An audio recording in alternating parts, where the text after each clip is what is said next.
This is WFYI News Now. It's July 17th, and I'm Abriana Herron. On today's show, why Indiana's only comprehensive cancer center could lose its National Cancer Institute designation. New analysis shows some utilities and landowners might not be following laws around toxic coal ash. And Governor Mike Braun says Indiana got good news Tuesday as it closed the books on the last fiscal year with $2.5 billion in reserve. If we're enterprising ourselves, we'll find ways, even if it puts more burden on us, to do it better and more efficiently. Those stories coming up, but first. A local cemetery in Indianapolis has a new owner with plans to provide more holistic, inclusive funeral services. Jill Sheridan reports on the revitalization of the grounds and the service at Sutherland Park Cemetery. Indianapolis native and funeral director Nicole Fields recently took possession of the cemetery on the city's northeast side. She believes she's the first single black female cemetery owner in Indiana.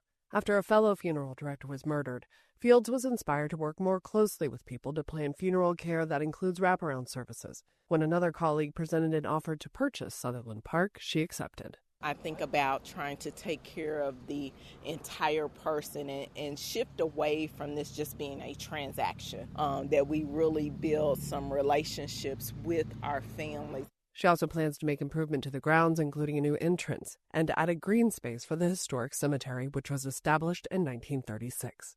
I'm Jill Sheridan.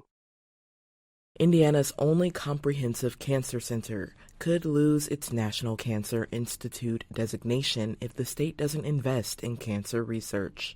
Abigail Ruman reports a new state law establishes a cancer research fund, but Indiana hasn't dedicated any money to it.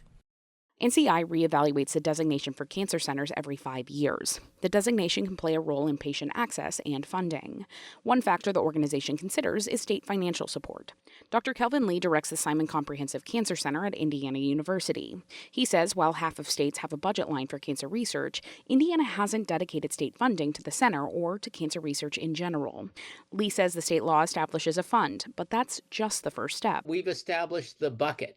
Right, but now we have to actually get the funding to go into that bucket. Lee says state lawmakers couldn't put money into the fund due to the bleak budget forecast. He says the center has until 2029 to show investment from the state, but he's optimistic Indiana will dedicate funding in the next few years. I'm Abigail Ruman. Lee also says he and other cancer researchers are concerned about how federal changes and cuts will impact cancer research in the future. The Biden administration put out rules last year to help control toxic coal ash in old, unused ponds that hadn't had federal oversight before. But as Rebecca Thiel reports, an analysis by the group Earthjustice shows some utilities and landowners might not be following the law. Under the Biden-era rules, owners of these legacy coal ash ponds have to let the federal government know if ash was still being stored on the site and post inspection reports to make sure it's not getting into groundwater or polluting lakes and streams nearby. Earthjustice senior attorney Lisa Evans says so far, many of the reports show possible contamination. Then there are dozens of utilities that were on the list that EPA created for having legacy ponds potentially. We have seen nothing from those utilities. That includes the old Tanners Creek coal plant in Lawrenceburg, a site so contaminated with coal ash that it was passed up as an option for Indiana's fourth port. The waste also sits close to public drinking water wells for Lawrenceburg and Aurora. I'm Rebecca Thiel.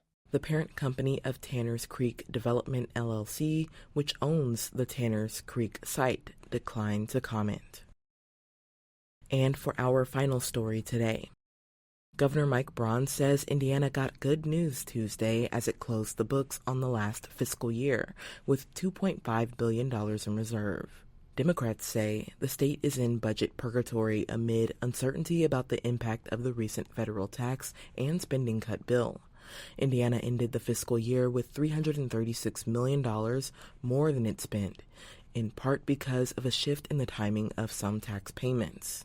Democratic Senator Fatty Cadora says a balanced budget is a good thing, but he questions the fiscal priorities of Republican leaders at both the state and federal levels.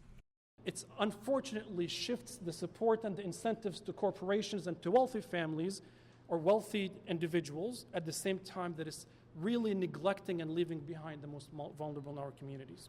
Braun says he's not worried about the impact of Medicaid or Supplemental Nutrition Assistance Program cuts in the federal legislation. If we're enterprising ourselves, we'll find ways, even if it puts more burden on us, to do it better and more efficiently. Braun administration fiscal leaders say they're analyzing the impact of the federal measure. That's all for today's episode of WFYI News Now. Our podcast is produced by Drew Daudelin and Zach Bundy, with support from the news team at WFYI and public media journalists across the state. Our news director is Sarah Neal-Estes.